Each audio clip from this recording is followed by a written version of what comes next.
Si Kristo'y muling nabuhay. Hallelujah, hallelujah. So bahagi pa rin tayo ngayon ng panahon ng muling pagkabuhay ng ating Panginoong Kristo at na ikapitong araw ng ating paghahanda, Misa Novenario sa karangalan ng patron San Isidro Labrador. At bahagi na tayo na niya ng Poong May Kapal, ito rin ay yung tema kahapon, ang linggo na mabuting pastor. Bahagi yun na ating ipinagdiriwang. At ngayon, patuloy na pinagnilay-nilayan natin ang mabuting pastor. So bahagi yun. At ang panyayan ay pinahayag na Jesus rin upang ang mga tupa ay magkaroon ng isang buhay na ganap at kasiyasiya. Kayo ba'y nakaboto na? Baka hindi pa kayo nakaboto. Hanggang alas 7 pa lang ngayon. Akala ko hanggang alas 5 lang. So tinanong ko yung isang PPCRB volunteer nyo. Hanggang alas 7 pa lang. So bahagi yun. Nais natin natin na magkaroon tayo ng mabuting pastor. Na hindi lang basta mabuting pastor, kundi mabuting pastor natin. Tumutulad kay Jesus na mabuting pastor. Na nagnanais na alin na ang tupay magkaroon ng buhay na ganap at kasiyasiya. So alam naman natin, ewan ko lang kung kayo nagpapastol dito, kung meron kayong pinapastol dito. Ang pinapastol na minsan natin ay baka, kalabaw. Ewan ko lang kung wala tayong tupa, bagamat may ilang nag-import ng tupa, hindi ordinaryo sa atin ang imahin ng tupa at ng pastor. Pero nawa, kahit na nga sa mga Israelita, medyo nahirapan pa rin silang maintindihan. Yung nais na ipamanik na Jesus, sa kututusin, mayroon na mismo silang imahin. Sabi nga natin, San Isidro, nakita ng mga magsasaka, ang ating kalimitang dala-dala ay kalabaw. Pero bahagi na nawa ay makatulong sa atin o makadagdag ng ating pagninilay na paano hahantong doon sa buhay na ganap at kasiyasiya para sa mga tupa. Bahagi una, ay yun yung pinaka-patutunguhan. Nanawa maramdaman natin ang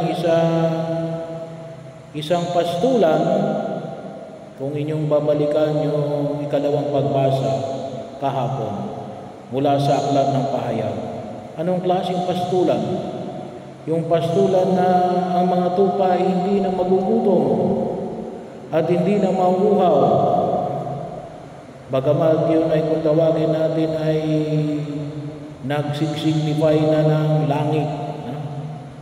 Pero nawa, makita natin tayo ay sana ay patungo sa daan na masasabi natin na kayo kumikilos na magkaroon ng isang lugar,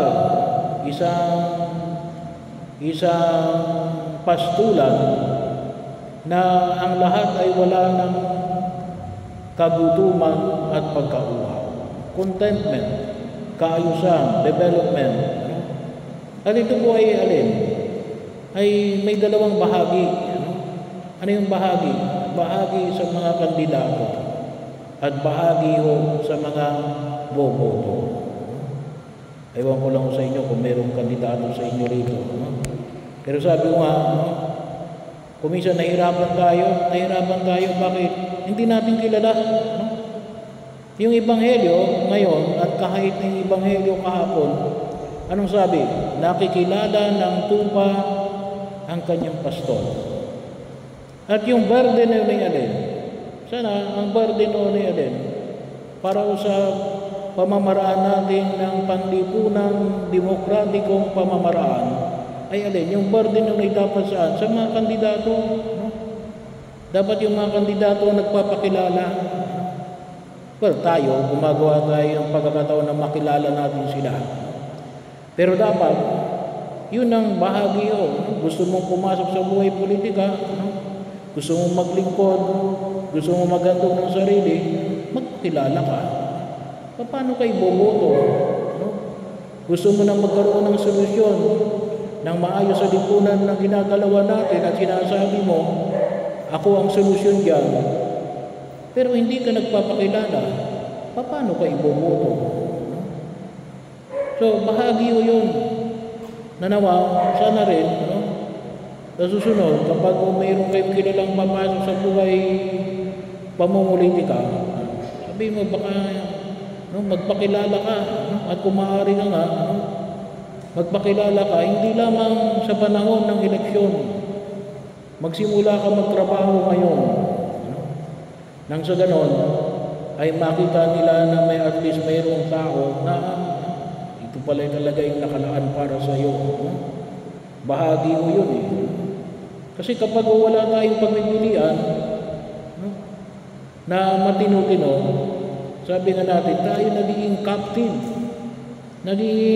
Tayo ay hindi tayo gusto natin ng may taong mabubuding pastor na kumakalinga sa atin sa buhay politika, kailang wala tayong pagpilian. Sayang. Pangalawa, yung sa atin, na tayo mga bumoto, at kayo naman ay bumoto na, kinakailangan din natin yung alin? Informed decision. Mahalaga ho yun. Informed decision. Ba't mo binoto yan? May sapat ka bang kaalaman kung bakit ka bumibinoto yan? Sabi nga, mayroong isang kasabihan, kapag inilagay mo raw ang clown sa isang kaharian, anong mangyayari sa kaharian? Magiging circus. Ang inilagay mo yung clown eh. Anong gusto mo? Ang ilalagay mo sa kaharian, hari, ay di dapat ay pumili ka ng hindi clown. Kasi kung ang pipiliin mo ay clown, ay circus. Father, magaling magpatawa. Okay lang yun, magaling magpatawa. Pero may kakayanan ba siya na tayo ay gabayan tungo sa tinatawag nating pagunlad? Kaya napakahalaga rin o. Alam nyo, kuminsan, yung kung busy, yung tinatawag nating meeting di avance. Medyo wrong connotation at dapat tutusin, hindi dapat natin tawagin meeting di avance yun eh. Kasi yung lumalabas ay meeting di avance, ibig sabihin, kapag sumama doon, akala ng iba, doon ka, doon ka, kasama ka sa grupo na yun. Pero kung tutusin, dapat nakikinig tayo doon sa mga meeting di avance para mapakinggan natin sila. Kasi nasabi sa Ebanghelyo nakikilala ng tupa ang kanyang pastor. Hindi mo man lang narinig magsalita kung sino man yung inyong iboboto. So yun po yung una. Pangalawa ay yung paanyaya na kung saan ay makita natin na alin. Yung tinutukoy saan yung pahayag na Jesus na ako ang pintuan. Yung proseso. Kinakailangan natin ayusin ang proseso. Kung minsan tayo ay gusto natin ay madalian. Ayaw natin pumila. Mabuti na lang ngayong eleksyon, medyo napipilitan tayong pumila. Pero saan ba nanggagaling ang corruption? Kasi nga, gustong shortcut. Lahat ng korupsyon. Doon nakabase yun eh. Gusto natin ng shortcut. Kasi kung gusto natin ng isang matinong lipunan, kinakailangan dadaan tayo sa proseso. Bahagi rin o tamang-tama ang ating bagong Santo Papa. Ang kanyang ginamit na pangalan ay Leon sa Tagalog, Leo sa English. Alam nyo, Pope Leo XIV, yung kanyang paanyaya kung bakit niya raw ginamit yung Pope Leo. Para saan? Kasi si Pope Leo XIII, siya yung unang naglabas on the documents on social teaching, Rerum Novarum, 1891. More than 100 years ago. Ano yon? On the offset of Industrial Revolution. Industrial Revolution. Doon nagsimula, 1891, ang Industrial Revolution. No? Kaya ang tawag natin Labrador, San Isidro Labrador. Anong ibig sabihin ng Labrador? Sino may alam? Sino po may alam? Spanish? Labrador? Anong ibig sabihin? Labrador is Spanish. Ano po yan sa Tagalog? Walang may alam, Labrador. Nakalimutan nyo na. Ano po? Manggagawa. Thank you very much. So, palabakan nyo naman si sister, no? Biro mo yan, no? Hindi nakalimutan ang kanyang Spanish, no? So, palabakan nyo naman, no? So, Labrador is worker.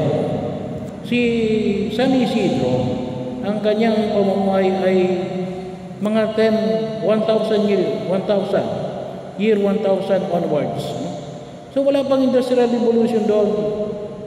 Kaya ang worker noon, pag sinabi mo worker, before the Industrial Revolution, ay ibig sabihin noon, farm worker lang. Wala pang industriya noon eh. No? Wala pa yung mga factory. At ang kalimitang worker lang ilin, farm worker, tsaka fish worker, no? Mangingisda. No? Yun lang ang kalimitan nung panahon ni San Isidro. Kaya ang tawag ay Labrador. No? Bahagi o. Kaya tundusin, kasama rin siya doon sa pag tinawag natin worker. No? At yung Rerum Novarum, ang tinutukoy nito yan on the state of the working class. No? On the state of working class. Social justice. Katarungang panlipunan. Kasama dito sa Rerum Novarum, the right to property, the right to just wage, no? The right to work, the dignity of human work, no? Kaakibat ito. At paliwanag ko, no? Noong linggo, pinaliwanag ni Pope Leo na kaya niya kinuha ito. Kasi gusto niyang masundan yung Rerum Novarum ni Pope Leo XIII na more than 100 years ago na. No? Kasi may mga hamon na hinaharap ang lipunang ginagalawan natin tungkol sa katarungang panlipunan. No? Lalong-lalo na yung pagdating ngayon ng alin? Artificial intelligence. No? So bahagi ho. No? Kaya kung minsan, anong bang example ng artificial intelligence? Alam ng mga kabataan niya, ChatGPT, no? Monica, kung di kaya ay iba pang mga pamamaraan, DeepSeek, no? Deep, bahagi na kung saan ilang mga, kung tawagin natin mga AI ngayon. So, pero bahagi po ito na nais sa tugunan ng Santo Papa. No? At yan ay bahagi panlipunan. Sabi nga natin, katarungang panlipunan. Kapag bahagi o na kung saan makita natin, sabi nga, ay yung mga tao na iniluluklok natin kuminsan, kaya kuminsan hindi maging maayos ang mga pagkilos nila, kasi nga sabi nga natin, ay, nagluklok kayo dyan ng clown. Isa mo ilalagay yan sa munisipyo, sa kongreso, sa senado ng bayan. Clown yan. Anong gagawin yan dyan? Sino ang mahirapan? Kasama tayo sa mahirapan. Kasi bakit? Kasi yan ang inilagay natin dyan. Kaya katarungan din yan. Kaya bahagi rin, lalong-lalo na paanyaya ng alin. Yung paano natin labanan ng korupsyon kung hindi naman tayo magtitiis na kumila.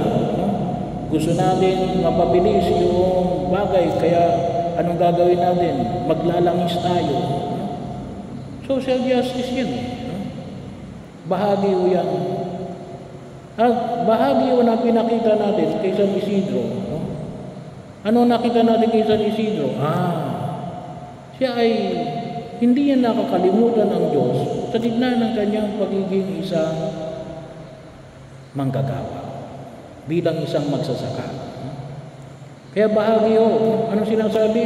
Yung sumbong sa kanya, nandadaya siya. Hindi siya nagtatrabaho. Hindi. Nagtatrabaho siya. Hindi lang niya nakakalimutan ng Diyos. At ito po nawa yung idulog natin sa harapan ng buong may kapal. Na tayo ay patuloy na gabayan, magnanais na kung saan ay tumulad tayo kay Jesucristo, na isang mabuting pastol na nagnanais na ba na alin, mangalaga upang tayo ay alin, ay makarating sa isang sitwasyon na umaangat ang ating katatayuan sa lipunan. At nawa makatulong din sa atin ang ating pananalig sa Diyos na tumaturuan tayo na tingnan ang katarungang panlipunan na siyang napakalaking susi sa pag-unlad natin bilang mga mananampalataya at bilang mga mamamayang Pilipino.